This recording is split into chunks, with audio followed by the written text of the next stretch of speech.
વડોદરા શહેર નજીક જયનારાયણ એસ્ટેટમાં ટ્રાન્સપોર્ટનો ધંધો કરતા ટ્રાન્સપોર્ટર દ્વારા કોયલી BPCLમાંથી નીકળતી ટેન્કરમાંથી કરવામાં આવતા પેટ્રોલ અને ડીઝલની ચોરી કરવાનો કૌભાંડનો પર્દાફાશ કરવામાં આવ્યો છે। SOG દ્વારા પર્દાફાશ કર્યો છે। પોલીસની તપાસ પ્રમાણે રનોલી જયનારાયણ એસ્ટેટમાં અમ્મા રોડવેઝ ટ્રાન્સપોર્ટ કંપનીનો સંચાલક શકીર સમૂલ રંગવાલા રહે જૂના મોદીખાના મયુર અપાર્ટમેન્ટ સામે ફતેહગંજે આ ષડયંત્રનો માસ્ટર માઇન્ડ છે।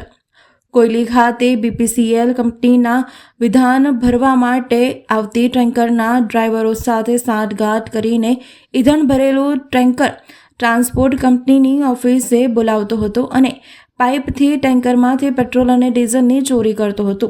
વાપીથી જય અંબે ટ્રાન્સપોર્ટ કંપનીનું ટેન્કર ડ્રાઈવર રાજેશ યાદવ ગુરુવારે સવારે 9 કલાકે વડોદરા નજીક કોયલી ખાતે BPCL કંપનીમાં ઈંધણ ભરવા માટે આવ્યો હતો। ટેન્કરમાંથી પહેલા 2 કમ્પાર્ટમેન્ટના પેટ્રોલ અને ત્રીજા કમ્પાર્ટમેન્ટમાં ડીઝલ ભર્યું હતું। આ tanker Godhra road Kalol bus station પાસે ગાંધી એન્ડ કંપની પેટ્રોલ પંપે ખાલી કરવાનું હતું, પરંતુ ત્યાં જવાને બદલે ટેન્કર રનોલી રોડ જાય છે।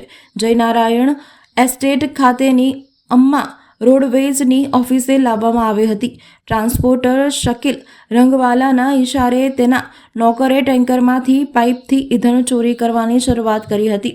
આ વખતે ચોક્કસ માહિતીના આધારે SOG GPISD રાતડાની ટીમે દરોડા પાડીને પેટ્રોલ અને ડીઝલ ચોરી કરતા કૌભાંડ ઝડપી પાડ્યું હતું। સ્થળો પરથી transporter Shakeel Rangwala, tanker driver Rajesh Kumar Yadav તેમજ નોકર ચિરાગ વર્માની ધરપકડ કરી લેવામાં આવી હતી।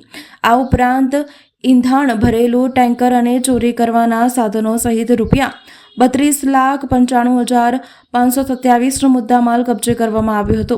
આ કેસની વધુ તપાસ જવાહરનગર પોલીસે સંભાળી લીધી છે।